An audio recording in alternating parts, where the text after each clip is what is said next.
क्योंकि राम जी के समय पर कोई घाट नहीं था, केवल एक घाट था, जिस घाट पर ब्राह्मण भी जाता था, जिस घाट पर क्षत्रिय भी जाता था, जिस घाट पर वैश्य भी जाता था, जिस घाट पर शूद्र भी जाता था। चारों वर्ण के लोग एक घाट पर जाकर स्नान करते थे, पूजन करते थे। वो घाट मेरे राम का घाट था, इसलिए उसका नाम राम घाट था। हमारी पूरी दुनिया में दो ही घाट प्रसिद्ध हैं, एक राम घाट, एक शमशान घाट।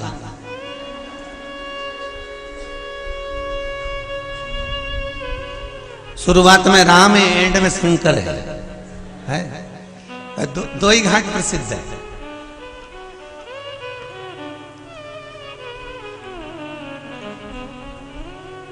और दोनों बड़े विचित्र हैं। वहां भी वर्ण नहीं देखा जाता कि तुम ब्राह्मण हो कि क्षत्रिय हो कि वैश्य हो कि शूद्र। रामघाट पर कोई पूछता कि तुम ब्राह्मण हो क्या, तुम क्षत्रिय हो क्या, तुम वैश्य हो क्या, तुम शूद्र हो क्या? नहीं नहीं, रामघाट पर गए, स्नान करा, आचमन करा, पूजन करी, आ गई। उस घाट पर भी कोई नहीं पूछता कि तुम किस वर्ण के हो। और आखिरी का जो घाट है ना, कौन सा? क्या बोले? मसान यानी शमशान। अच्छा अच्छा,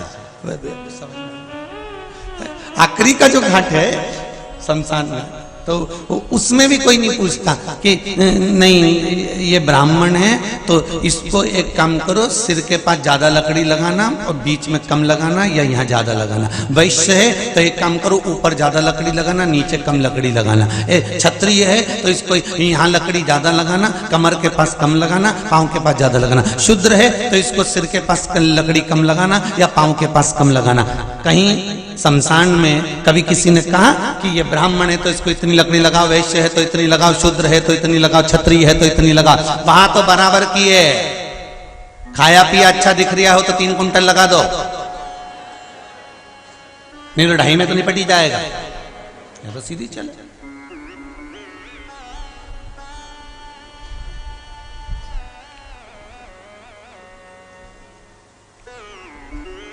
इसलिए आप लोगों से भी कहते हैं थोड़ा अच्छा खाया पिया करो, जरा चकाचक करो, कम से कम लकड़ी तो 3 लगे।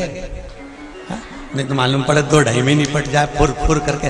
देखो सीधी सीधी बातें। अभी होली का त्योहार आ रहा है, सवेरे पूजन करने जाते हो ना होली जलने के बाद में, और वहां पे तुम्हें लकड़ी नहीं मिलती, अंगारे नहीं मिलते, तो दिल कितना दुखता होगा तुम्हारा? ईमानदारी से बोलो हैं। तो तुम भी कहते हो कि कितनी कम लकड़ी लगाई, बापड़ा ने बताओ होली जलाई, इतनी सी लकड़ी लगाई, और इतनी सी लकड़ी लगाई ना फुर फुर रात के ही हो गई। थोड़ी ज्यादा लगाते तो उसमें अंगारा मिलता, फिर तुम झारा में भर के लाते और होली की पूजन करते, तो लकड़ी थोड़ी ज्यादा लगे तो होली पे भी मजा आए। तो आखिरी में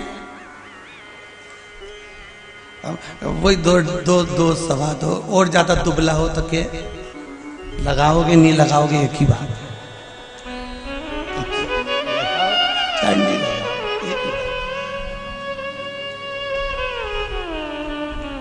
अरे भाई,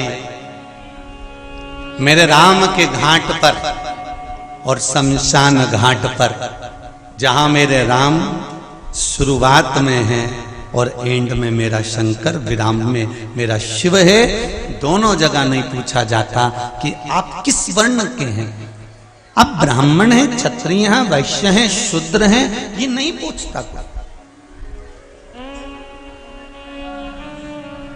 वहां तो केवल एक ही है, केवल। फिर वो नहीं देखता कि कौन आया।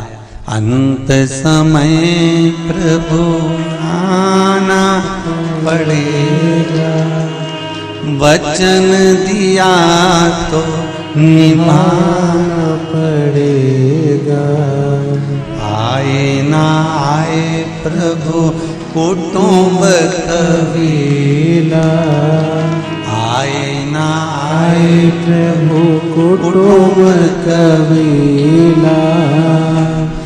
भगवान कोई आए चाहे ना आए, अंत समय प्रभु आना पड़ेगा, अंत समय प्रभु आना पड़ेगा। अब कितनी जोरदार बात की कि अंतिम समय में लोग राम नाम लेते हैं, कृष्ण नाम लेते हैं, शिव नाम लेते हैं, भगवान का नाम लेते हैं, भगवान का भजन करते हैं। कभी तुमने सुना कि मरने वाले व्यक्ति से कहा हो कि एक बार और अंतिम समय में व्हाट्सएप चला ले? कोई कह दे कि तेरे प्राण छूटने वाले, केवल 1 मिनट रिया है, और बहू सास से कह दे मम्मी एक बार चला के। बहू भी सास से कहेगी राम राम बोल के जा, कृष्ण नाम बोल के जा, शिव नाम बोल कर जा।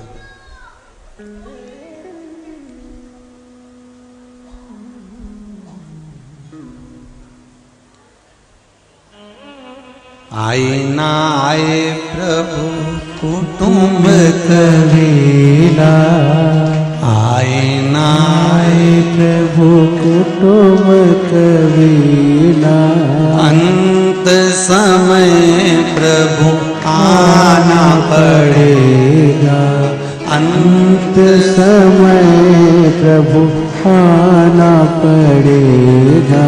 ओ वचन दिया तो निभाना पड़ेगा, वचन दिया तो निभाना पड़ेगा। अगर भगवान वचन देते हैं तो निभाते हैं। शिव महापुराण की कथा कर रही है कि आप भगवान की भक्ति में रम रहे हो। भगवान ये कभी नहीं देखता कि तुम ब्राह्मण हो कि क्षत्रिय हो कि वैश्य हो कि शूद्र हो। भगवान तो ये देखता है कि तेरा भजन कितना शुद्ध है, तेरी चित्तवृत्ति कितनी शुद्ध है, तेरा मन कितना शुद्ध है। अरे रविदास जी तो चमड़े का जूता बनाते थे। जिस पात्र में चमड़ा धोते थे उसी पात्र में से गंगा जी को प्रकट कर दिया था। अगर उस समय पर अगर भगवान के मन में भेद होता तो भगवान फिर प्रकट ही क्यों होता? आज के जमाने में दुनिया के लोग हिंदू धर्म को तोड़ने में लगे हुए हैं। उन्होंने कह दिया कि शूद्र अलग है तो क्षत्रिय अलग है तो वैश्य अलग है तो ब्राह्मण अलग है। कभी वेदों को उठाकर देखना, कभी हमारे हिंदू धर्म के वेदों को खोलकर देखना, उसमें एक ही चीज लिखी है कि सनातन धर्म के अंतर्गत सब मनुष्य है। क्या है? सब मनुष्य। और सनातन धर्म के अंतर्गत कोई मनुष्य तत्व से दूर है ही नहीं, सब मानव।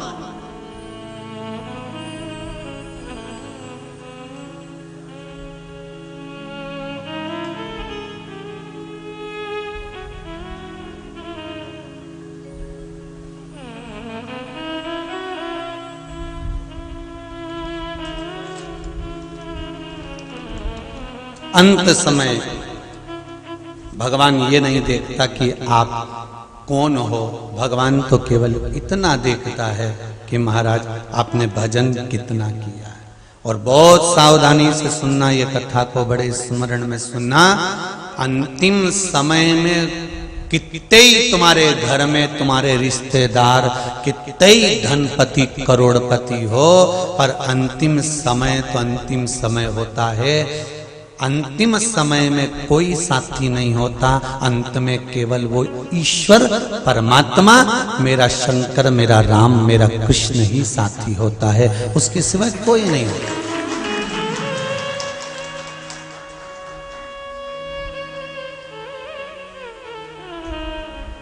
अभी स्वर को किला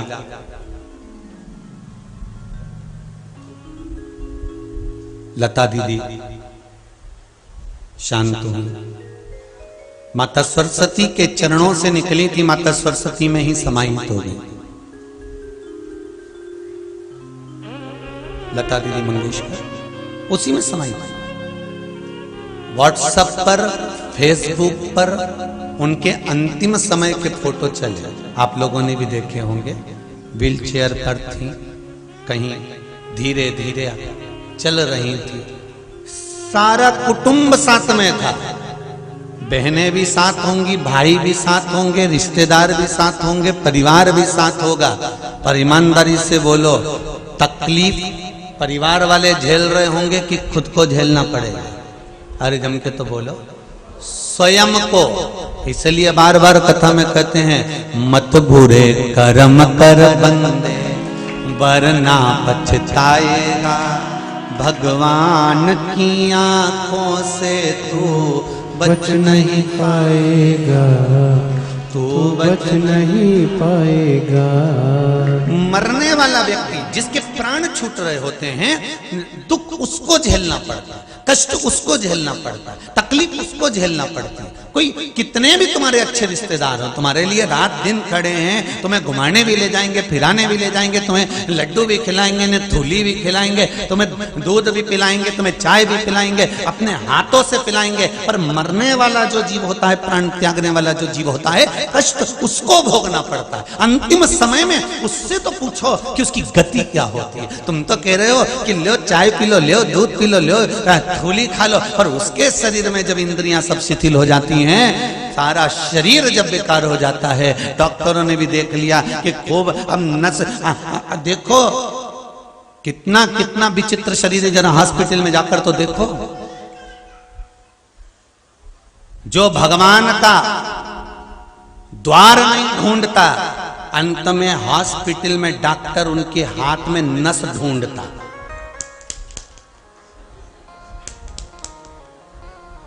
फिर परिवार वालों से कहते जम के पकड़ो जरा, अच्छे पकड़ो और जम के। और शरीर में हड्डियां ही हड्डियां हैं, मांस बचा नहीं है। डॉक्टर कह रहा है देखो नस दिखी नहीं रही है, ई हाथ में देखो, ई में दिखेगी, एक दिखी डॉक्टर साहब, बस उसी को देखना है, सुई उसी में लगा दी। अब पड़ा हुआ है, आंखों से आंसू बह रहा है, केवल उस ईश्वर को याद कर रहा है, मैंने तेरा द्वार नहीं ढूंढा इसलिए डॉक्टर मेरे शरीर में नस ढूंढ रहा है। तेरा द्वार ढूंढ लेती तो तू ये पलंग पर मुझे पटकता नहीं, सड़ने नहीं देता, डायरेक्ट लेकर चले जाता। द्वार ढूंढना उस परमात्मा, और जिसने मेरे परमात्मा का द्वार ढूंढ लिया, जिसने मेरे शंभु मेरे शंकर का द्वार ढूंढ लिया, जिसने शिव भक्ति को ढूंढ लिया, फिर अंत समय में भोगना नहीं पड़ेगा, क्योंकि तुम्ही ने दर्द दिया है, तुम्ही दवा। अंतिम बिंदु उसी का है। सुख वो देगा, दुख वो देगा, कष्ट वो देगा, जो कुछ देना है ये उसके हाथ। पर आदत हमारी बुरी है ना, हम अहंकार को थोड़ा सा झलका देते हैं।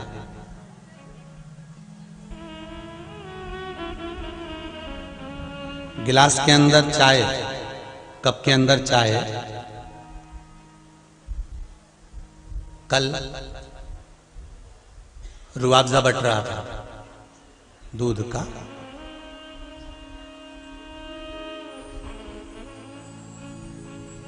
अब पनीर फैक्ट्री वालों के यहाँ की कथा है, तो रुआवजा तो बट नहीं है, तो दूध का रुआवजा बट रहा था, हम देख रहे थे। तो एक बापड़ा बेचारा यूं पी रहा था, और पीते पीते दूसरा इधर से आ गया। अब उससे एक चीज सीखने को मिली, गिलास में रुआवजा था इसलिए झलका, नहीं होता तो कोई कितना ही धक्का मार दे झलकेगा। पर वो सीखने को मिल गया कि भाई उसमें चाय थी, उसमें दूध था, उसमें रुआवजा था, इसलिए थोड़ा सा धक्का लगा और झलक गया। बस जिस शरीर में जिसके भीतर अहंकार होता है ना, वो थोड़े से धक्के से झलक जाता है, तुरंत बाहर निकल कर आ जाता है। अहंकार झलकता है, थोड़ा सा टल्ला लगा झलक गया। जरा सी किसी ने कुर्सी नहीं दी, ने बैठने का नहीं बोला, ने धक्का लगा। जानते नहीं हो, पहचानते नहीं हो, मतलब चाय भरी है, रुआवजा का गिलास जोरदार है हो, तो रुआवजा का गिलास जोरदार है तो मतलब धक्का लगा, और धक्का लगा तो गिरा। बहुत ध्यान देना महाराज जी, जब जब किसी व्यक्ति के मुख पर आ जाए कि तुम मुझे जानते नहीं, अभी तुमने मुझे क्या जाना है, तुम मुझे पहचानते नहीं हो, अभी तुम मुझे जानते नहीं हो, जरा जरा सी बात में अगर तुमको धक्का लग रहा है, थोड़ा सा किसी ने कुछ कहा, धक्का लगा और झलका, तो समझ लेना गिलास बहुत भर चुका है, बहुत भर चुका है, चाय बहुत भर चुकी है, अहंकार बहुत भर चुका है। ये अहंकार को थोड़ा सा खाली करना पड़ेगा, हमको थोड़ा अभिमान नीचे दबाना पड़ेगा।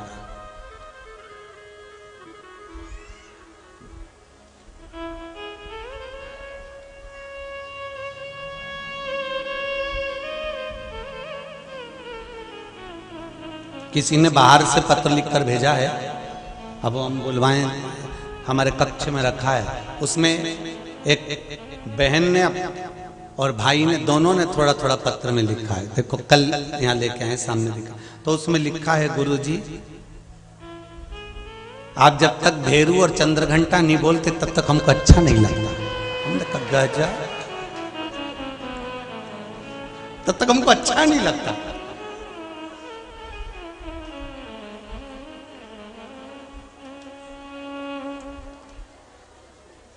उन्होंने अपना नाम भी लिखा है?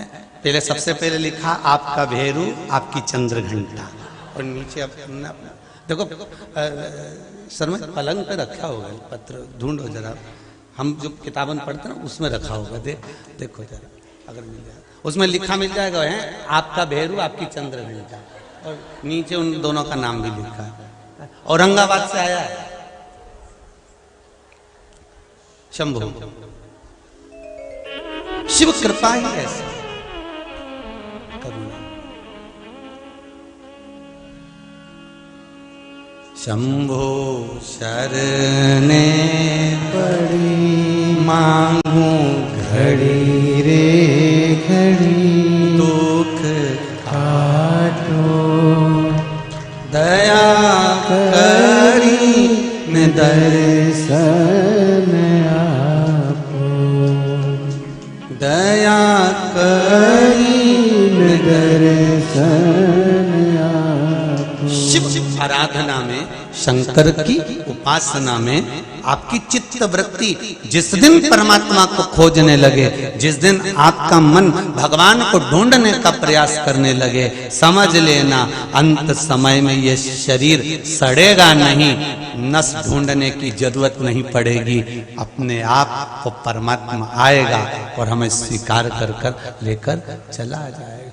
आए ना आए प्रभु कुटुंब कबीरा, अंत समय तुम्हें आना पड़ेगा। पर महाराज कब?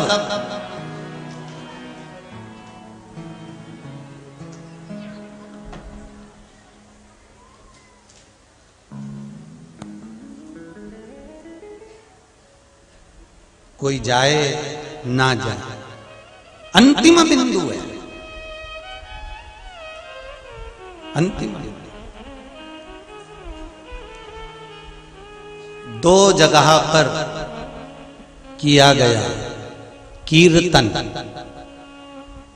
दो जगह पर लिया गया भगवान का नाम, दो जगह पर किया गया स्मरण, कोटि कोटि पुण्य फल प्रदान करता है। समझ लेना जरा। मंत्रमाला शिव महापुराण की कथा चल रही है। पहला राम घाट पर किया गया पुण्य, राम घाट पर किया गया भजन, दान, स्मरण, मंत्र जाप, नाम जाप, राम घाट पर जो किया जाता है उसका पुण्य कोटि गुना होता है। दूसरा, शमशान में बैठकर जब तक अंतिम संस्कार किसी का चल रहा है और आप उसको छोड़ने के लिए गए हो, उसको छोड़ने के लिए पहुंचे हो और उसका जब तक क्रियाक्रम नहीं हो जाता तब तक अगर आप बैठे हो, उतनी देर में भगवान शिव के नाम का स्मरण घट की जिह्वा से, बाहर की जिह्वा से नहीं, घट की जिह्वा से उस चिता की ओर देखकर करते रहो, उसका भी पुण्य कोटि गुना है, कोटि। राम राम रटते रहो, जब तक घट में प्राण, कबहू तो दीन दयाल के भनक पड़ेगी कान। कभी तो उसको सूचना मिलेगी।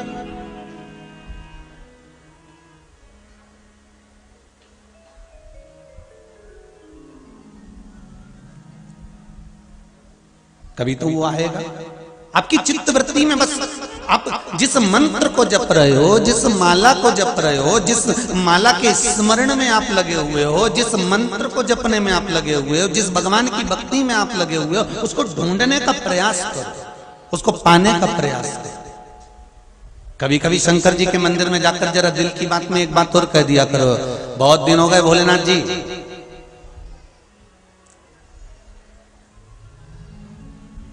बहुत दिन हो गए,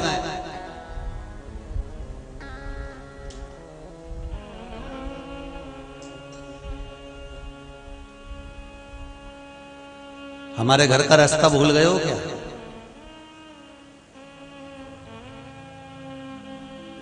कभी कभी आते आते नंदी के कानों में भी कह सकते हो, मेरे बाबा मेरा घर का रास्ता भूल गए नंदी। ओ वृषभ, ओ नंदी, तो मेरे बाबा से कहे कि बाबा मेरे घर पर आए, बड़ा दुख है मेरे जीवन में, बहुत तकलीफ, पर लाखों के दुखड़े जो तू हर गया डमरू वाले, मेरे दुखड़ों को देख कर क्यों डर गया डमरू वाले। आप उससे कहोगे, वो सुनेगा, और सुनेगा तो आएगा जरूर। एक पत्र में लिखा है,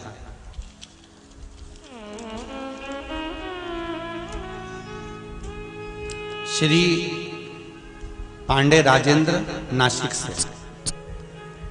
नासिक से हैं, राजेंद्र जी पांडे, कहीं बैठे हो तो हाथ उठाएं। नासिक से पांडे जी, राजेंद्र जी। मेरी पत्नी आप ही हैं, सो संगीता पांडे, जरा माइक दीजिए उधर, दे दो इनको, आगे बढ़ जाएगा।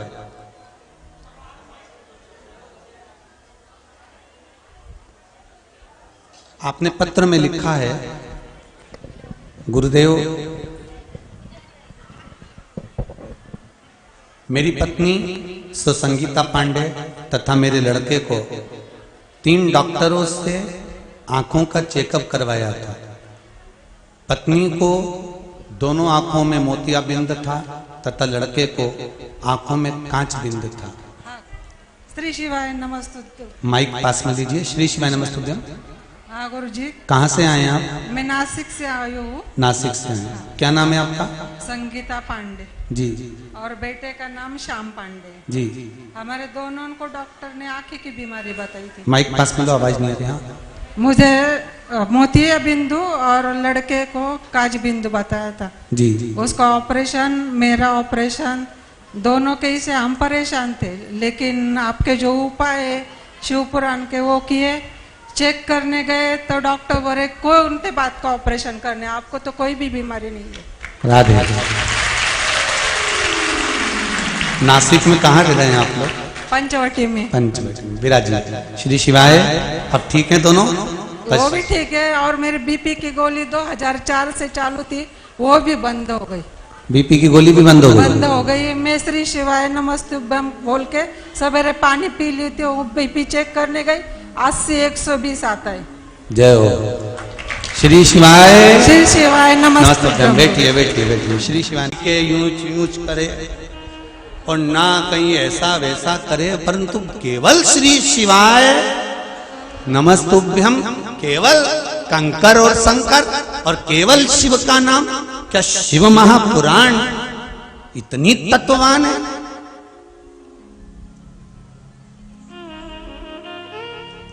कि जिसका मात्र स्मरण कर लो। और आपसे भी निवेदन है, जितने आस्था चैनल पर सुन रहे हो, जितना फेसबुक यूट्यूब पर कथा सुन रहे हो, दिल से सुनना, हृदय लगाकर सुनना और अपनी कामना कर बाबा से कहकर सुनना। 3 महीने की तारीख भी लिख कर रख लो कि मैंने इस तारीख को पूरी शिव महापुराण की कथा सुनी। और सियोर वाला महाराज बोले कि 3 महीने में बाबा कृपा करे, तो हम तो कहें इस व्यासपीठ से किसी को तो 3 महीना भी नहीं लगता, बाबा कब कृपा कर जाता है पता ही नहीं चलता। किसी को बाबा ऐसा भी करता है। अब बताओ, जिन डॉक्टर ने कहा कि मोतियाबिंद का ऑपरेशन कराओ, कांचबिंद का ऑपरेशन कराओ, वहीं जाकर तुम वापिस खड़े हो गए, वो कह दे कि अब तो कुछ है ही नहीं। मतलब आपकी भक्ति, मेरी प्रीत ना टूटेगी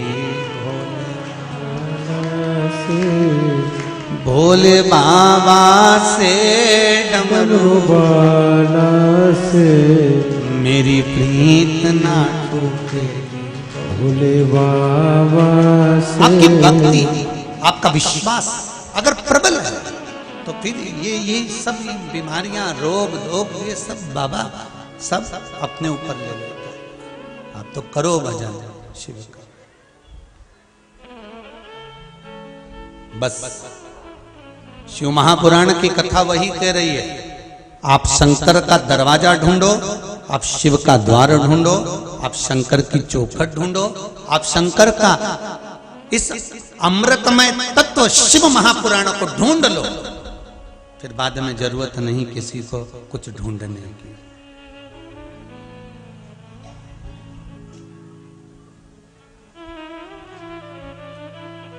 फिर कुछ नहीं ढूंढना। शिव महापुराण की कथा कहती है, अंतिम समय में, अंतिम क्षण में कोई आए चाहे ना आए, मेरा शिव जो हर पल तुम्हारे साथ में है, हर घड़ी हर पल तुम्हारे साथ में है, वो हर पल तुम्हारे साथ रहता है। कोई आए ना आए,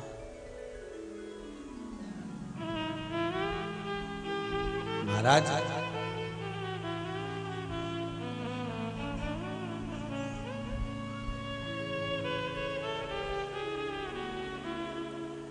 अंतिम समय में जब परिवार वाले भी आग लगाकर चले जाते हैं, तब तुम्हारे पास कोई नहीं रहता, तब एक ही रहता है, वो मेरा ओगढ़दानी, मेरा शिव, मेरा शंकर रहता है। इससे तो आगे भजन ही है साथी, भजन के बिना तू अकेला रहेगा। हमारे मन ये 2 दिन का मेला रहेगा, कायम ये जग का झमेला रहेगा। बस इससे ज्यादा कुछ नहीं।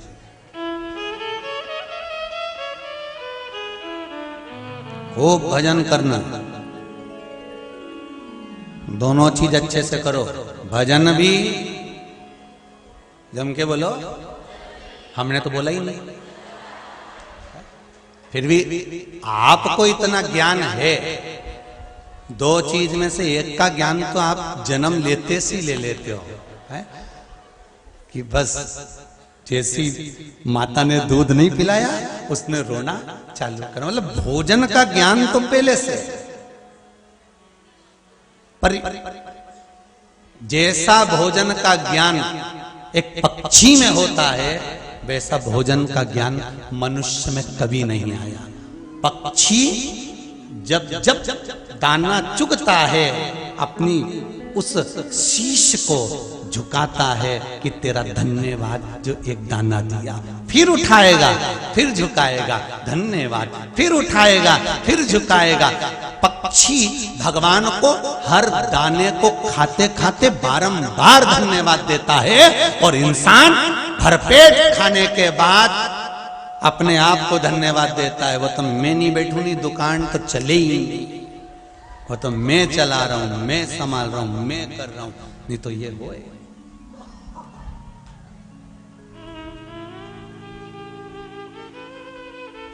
अपने आप को कभी कभी एक प्रश्न अपने भीतर उत्पन्न होता है। आप लोगों के भीतर आता है कि नहीं आता मालूम नहीं, पर भीतर एक प्रश्न आता है कि भगवान के सामने शीश ही क्यों झुकाया जाए?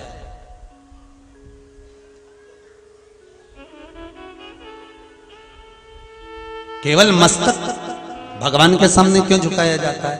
तो कहीं कहीं ऐसा लगता है कि मर्ज, कर्ज और फर्ज तीनों इसी में भरा होता है। मर्ज, कर्ज और फर्ज सब इसी में भरा होता है। इसीलिए भगवान के आगे झुकाने के लिए ये शीश होता है। और भगवान भी कहता है झुका ले, जिंदा है तब तक झुका ले, मरने के बाद तो तेरी औलाद भी तेरी खोपड़िया फोड़ेगी।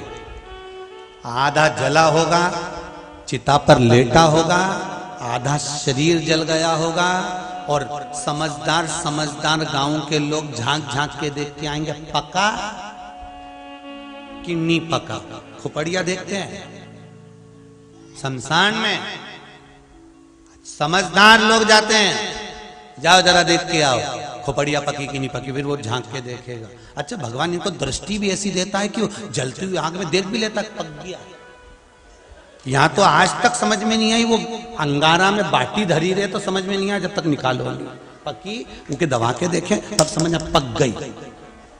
नहीं तो अंगारा में पड़ी पड़ी नहीं सूझे कि इनमें राख इतनी लग गई, इतनी राखोड़ी वो में दर गई कि वो समझ में ही नहीं आया कि पकी कि नहीं पकी। फिर अंगारा में से निकाल के कपड़ा में से झड़ा के फिर बाटी को देखो तो समझ में आए ये तो कच्ची है, वापिस धरो। पर इनके ना जाने कहां से इतनी अकल आ जाए, इतनी बुद्धि आ जाए, इतनी चित्त आ जाए कि तुरंत देख के पहचान जाए।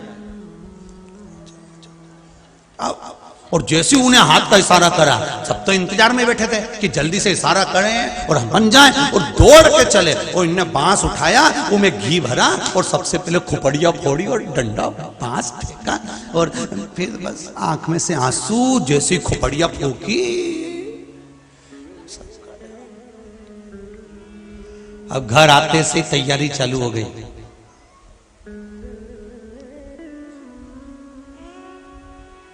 तीसरे के दिन जाना है शमशान। दादाजी को जो जो चीज अच्छी लगती थी वो चीज लिया। पोया किसके यहां से लाया? उसके यहां से क्यों लाया? दादाजी तो वहां का खाते थे। फिर पोया वहां की दुकान से बुलवाया, उधर से मिठाई, उधर से रसगुल्ला, सारा सामान ले गए। जो जो चीज खाता था सब ले गए। कई कई तो हमने देखा है शमशान में, जो तंबाकू खाता था तो उसके लिए तंबाकू भी ले गए। मालूम पड़े कंडा में धूपड़ी में छोड़ दिया, सब धासी पड़ा सब। दादाजी खाते थे तो वो भी छोड़ोगे? अरे कम से कम दादाजी जिंदा थे तब तंबाकू नहीं छोड़ाया, तो मरने के बाद तो छोड़ दो रे। अभी भी तीसरे के दिन लेके पहुंच गए।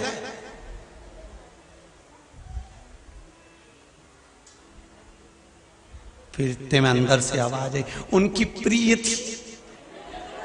तो अब इतना मन में आया कि प्रिय तो तू भी थी, चली जा। प्रिय थी, एक प्रिय को यहां छोड़ गए, तंबाकू प्रिय बदल दी।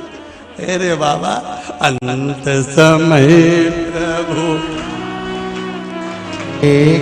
हरे वचन दिया तो निभाना पड़ेगा।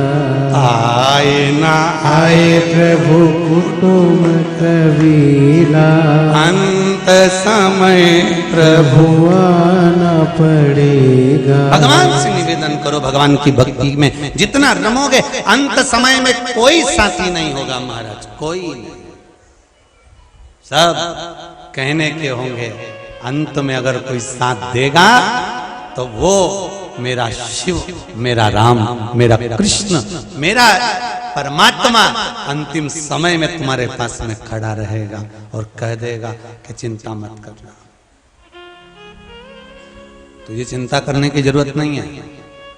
ये लोग चिता में रख कर आएंगे तो चिंता मत करना, मैं बैठा हूं।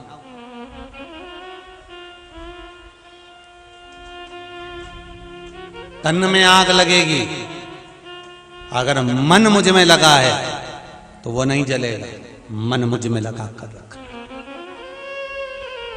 पर भ्रांतियों से दूर, भ्रम से दूर। राम घाट पर भी ब्राह्मण, क्षत्रिय, वैश्य और शूद्र चारों जाते हैं, और शमशान घाट में भी ब्राह्मण, क्षत्रिय, वैश्य और शूद्र चारों जाते हैं। वहां भी जाति नहीं पूछी जाती, शमशान घाट में भी जाति नहीं पूछी जाती।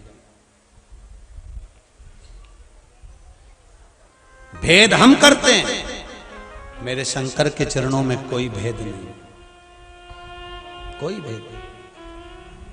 एक भगवान शिव जी का भगत था, बड़ा भगत भगवान शंकर का, बहुत भगत, इतना भक्त भगवान शंकर का कि भगवान शिव की भक्ति में डूबा रहता, पत्तियों को तोड़कर खाता रहता, वृक्षों की पत्तियों को खाता रहता, बस वो कुछ भी नहीं खाता, केवल वृक्ष की पत्तियों को खाना उसका एक ही काम था, बस वृक्ष की पत्ती खाना।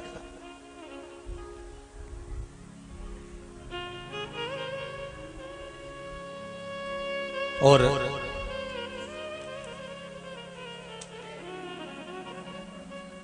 वृक्ष की पत्ती पत्ती खाता तो उसका नाम प्रणत रख दिया। अब नाम प्रणत रखा। एक दिन कोई सामग्री लेने के लिए वो आगे बढ़ा और उसके हाथ में चोट लग गई। चोट लग गई, रक्त गिरने लगा, रक्त बहने लगा। जब रक्त भूमि पर गिर रहा था तो रक्त की जगह पहले तो थोड़ा सा रक्त गिरा, और रक्त गिरने के बाद में जब उसके हाथ में से गिरना चालू हुआ तो पेड़ की जो पत्ती खाता था उस पत्ती का रस गिरना चालू हो गया। अन्न तो उसने खाया ही नहीं था कई वर्षों तक, केवल पत्ती, पर रक्त की जगह पत्ती का रस जमीन पर गिर रहा था। दो चार लोगों ने देखा कि पत्ती का रस शरीर में से, यहाँ तो रक्त गिरना चाहिए था और यहाँ तो पत्ती का रस गिर रहा है। तो लोगों ने कहा ये तो बड़ा विचारणीय है, बड़ा, और ये शिव भक्त है, शंकर का भक्त है, शंकर का भक्त है, इसलिए ये तो बड़ा आनंदित हो गया। तो लोग अब उसको जब पूछने लगे, उसको जब पूजने लगे तो उसके भीतर अहंकार उत्पन्न हो गया, उसके भीतर अभिमान आ गया। एक बात इस व्यासपीठ से जरूर कहेंगे कि अगर भगवान की आप भक्ति करते हो, भगवान का भजन करते हो, भक्ति करते हो, स्मरण करते हो, चाहे आप राम जी की भक्ति कर रहे हो, कृष्ण जी की भक्ति कर रहे हो, माता रानी की भक्ति कर रहे हो, या शंकर जी की भक्ति कर रहे हो, या आप किसी भी देवी देवता की भक्ति कर रहे हो, और वो देवी देवता की भक्ति करते करते करते करते आप भगवान से इतने जुड़ जाओगे, इतने जुड़ जाओगे कि हो सकता है कि आपके वचन सत्य होने लगेंगे। जब आपके वचन सत्य होने लगेंगे तब कई लोगों के अगर वचन सत्य होते चले जाएं तो आपके भीतर वो अभिमान प्रकट नहीं होना चाहिए। अगर अभिमान आ गया तो आपका फिर वो करा हुआ सारा सत्कर्म बेकार है। वो अभिमान ना है। प्रणत, उस प्रणत के भीतर अभिमान समाहित हो गया, और प्रणत के भीतर जब अभिमान आया, भगवान शंकर ने देखा कि मेरा भक्त है और ये अभिमान में डूब गया है, अहंकार में डूब गया है। अभी कथा में कहा था गिलास में अगर चाय है धक्का लगेगा झलकेगी, उसी तरह अहंकार झलकने लगा। अभिमान जब झलकने लगा, अभिमान जब दिखने लगा, तब अभिमान जब झलका तो शिव को लगा कि मेरा अच्छा भगत ये अभिमान में पड़कर नष्ट हो जाएगा। तब शिव ने उसका अभिमान तोड़ना चाहा। आज मेरे बाबा भोलेनाथ, मेरे शिव प्रणत पूरे नगर में घूम रहा था। अभी तक प्रणत वन में था, अब नगर में घूम रहा है।